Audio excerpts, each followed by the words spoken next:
ಇನ್ನು ಯತ್ನಾಳ್ ವಿರುದ್ಧ ಸಿಡಿ ಅಂತಿರೋ ನಾಯಕರೆಲ್ಲ ಇವತ್ತು ಸಭೆ ಸೇರಿದ್ದರು. ಪರಾಜಿತ ಅಭ್ಯರ್ಥಿಗಳ ಸಭೆ ಹೆಸರಲ್ಲಿ ವಿಜೇಂದ್ರ ನೇತೃತ್ವದಲ್ಲೇ ಸಭೆ ನಡೆಯಿತು. ಸಭೆಯಲ್ಲಿ ಯತ್ನಾಳ್ ಅವರ ಹೆಸರು ಹೇಳದೆ ನಾಯಕರುಗಳು ಕಿಡಿಕಾರಿದ್ರು. ಯತ್ನಾಳ್ ಬಣದ ಕುಮಾರ್ ಬಂಗಾರಪ್ಪ ಸಭೆಯಿಂದ ದೂರ ಉಳಿದಿದ್ರು.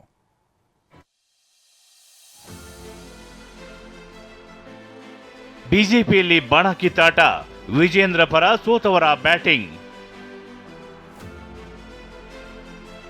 ಯಡಿಯೂರಪ್ಪೋತ್ಸವ ಮಾಡೇ ಮಾಡ್ತೀವಿ ಎಂದ ರೇಣುಕಾಚಾರ್ಯ. ಪರ್ಯಾಯ ನಾಯಕತ್ವ ಇಲ್ಲೇ ಅಲ್ಲ, ರಾಜ್ಯಕ್ಕೆ ವಿಜೇಂದ್ರ ಅವರು.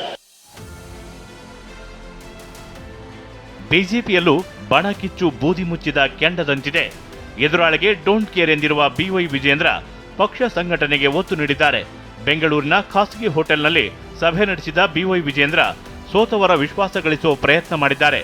ಇದೇ ಸಭೆಯಲ್ಲಿ ವಿಜೇಂದ್ರ ಪರ ಬ್ಯಾಟ್ ಬೀಸಿದ ಸೋತ ನಾಯಕರು ಯತ್ನಾಳ್ ವಿರುದ್ಧ ಬೆಂಕಿ ಉಗುಳಿದ್ದಾರೆ. ಅದರಲ್ಲೂ ಮಾಜಿ ಸಚಿವ ರೇಣುಕಾಚಾರ್ಯ ಯಡಿಯೂರಪ್ಪ ಉತ್ಸವವನ್ನ ಮಾಡೇ ಮಾಡ್ತೀವಿ ಅಂತ ಕಡ್ಡಿ ಮುರಿದಂತೆ ಹೇಳಿದ್ದಾರೆ.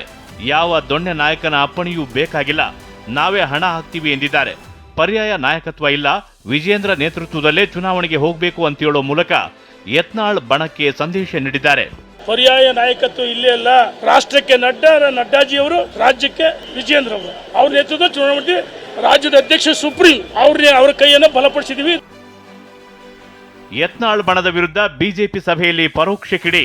ರೇಣುಕಾಚಾರ್ಯರಂತೆಯೇ ಕಟ ಸುಬ್ರಹ್ಮಣ್ಯ ನಾಯ್ಡು, ಅಪ್ಪು ಪಟ್ಟಣಶೆಟ್ಟಿ ಸೇರಿದಂತೆ ಕೆಲವರು ಯತ್ನಾಳ್ ಹೆಸರು ಹೇಳದೆ ಕಿಡಿಕಾರಿದ್ದಾರೆ. ಛಲವಾದಿ ನಾರಾಯಣಸ್ವಾಮಿ ಕೂಡ ಯಾರಿಗೆ ಭಿನ್ನಾಭಿಪ್ರಾಯ ಇದೆಯೋ ಅವರು ಹೈಕಮಾಂಡ್ನಲ್ಲಿ ಮಾತನಾಡಲಿ ಅಂತ ಸಭೆಯಲ್ಲಿ ಹೇಳಿದ್ದಾರೆ. ಕಾಂಗ್ರೆಸ್ ವಿರುದ್ಧದ ಹೋರಾಟದಲ್ಲಿ ಒಗ್ಗಟ್ಟು ಕಾಯ್ದುಕೊಳ್ಳಬೇಕು ಎಂದಿದ್ದಾರೆ. ಹಾಗೆಯೇ ಭೀಮ ಸಂಗಮ ಕಾರ್ಯಕ್ರಮವನ್ನು ನಡೆಸುವ ಅಗತ್ಯತೆಯ ಬಗ್ಗೆ ಹೇಳಿದ್ದಾರೆ. ಭಿನ್ನ ಧ್ವನಿ ಎತ್ತಿದವರ ವಿರುದ್ಧ ಕ್ರಮ ಆಗುತ್ತೆಂದ ಯಡಿಯೂರಪ್ಪ. ಇನ್ನು ಸಭೆಯಲ್ಲಿ ಮಾತನಾಡಿದ ಬಿಎಸ್ ಯಡಿಯೂರಪ್ಪ ಹಗುರವಾಗಿ ಮಾತನಾಡುವವರ ಬಗ್ಗೆ ತಲೆ ಕೆಡಿಸಿಕೊಳ್ಳುವ ಅಗತ್ಯ ಇಲ್ಲ, ಈ ಬಗ್ಗೆ ಮೋದಿ ಶಾ ನೋಡಿಕೊಳ್ತಾರೆ, ಈ ಬಗ್ಗೆ ಸಂಶಯ ಬೇಡ ಅಂತ ಹೇಳುವ ಮೂಲಕ ಯತ್ನಾಳ್ ವಿರುದ್ಧ ತಿರುಗಿ ಬಿದ್ದ ನಾಯಕರಿಗೆ ಸಂದೇಶ ನೀಡಿದ್ದಾರೆ. ಇನ್ನು ವಿಜೇಂದ್ರ ಕೂಡ ಹೈಕಮಾಂಡ್ ಎಲ್ಲವನ್ನ ಗಮನಿಸುತ್ತಿದೆ, ನಾವು 3 ತಿಂಗಳಿಗೊಮ್ಮೆ ಸಭೆ ನಡೆಸೋಣ, ಪಕ್ಷವನ್ನ ಗಟ್ಟಿಗೊಳಿಸೋಣ ಎಂದಿದ್ದಾರೆ. ಪಕ್ಷವನ್ನ ಹೇಗೆ ಇನ್ನೂ ಬಲಪಡಿಸಬೇಕು, ಮುಂದಿನ ದಿನಗಳಲ್ಲಿ ಎಲ್ಲ ಸಮಾಜ, ಎಲ್ಲ ವರ್ಗದ ಜನರನ್ನ ವಿಶ್ವಾಸಕ್ಕೆ ತೆಗೆದುಕೊಂಡು ಜಿಲ್ಲಾ ಪಂಚಾಯಿತಿ, ತಾಲೂಕ್ ಪಂಚಾಯಿತಿ ಚುನಾವಣೆಗಳು, ನಮ್ಮ ಕಾರ್ಯಕರ್ತರ ಚುನಾವಣೆ ಹೇಗೆ ನಾವು ಚುನಾವಣೆನ ಎದುರಿಸಬೇಕು. ರಾಜಕೀಯ ಪಕ್ಷ ಅಂದಮೇಲೆ ಸಣ್ಣ ಪುಟ್ಟ ವ್ಯತ್ಯಾಸಗಳು, ಗೊಂದಲಗಳು ಇರ್ತದೆ. ಅವೆಲ್ಲವನ್ನೂ ಕೂಡ ಕೇಂದ್ರದ ವರಿಷ್ಠರು ಗಮನಿಸ್ತಾ ಇದ್ದಾರೆ. ಅದು ನಮ್ಮೆಲ್ಲರ ಕರ್ತವ್ಯ. ನಾವೆಲ್ಲರೂ ಕೂಡ ಒಗ್ಗಟ್ಟಾಗಿ ಒಂದಾಗಿ ಪಕ್ಷವನ್ನು ಬಲಪಡಿಸ್ತಕ್ಕಂಥ ಕೆಲಸ ಮಾಡಬೇಕು ಅನ್ನೋ ಸಂದೇಶವನ್ನು ಸನ್ಮಾನ್ಯ ಯಡಿಯೂರಪ್ಪನವರು ಎಲ್ಲ ಹಿರಿಯರು ಕೂಡ ನೀಡಿದ್ದಾರೆ.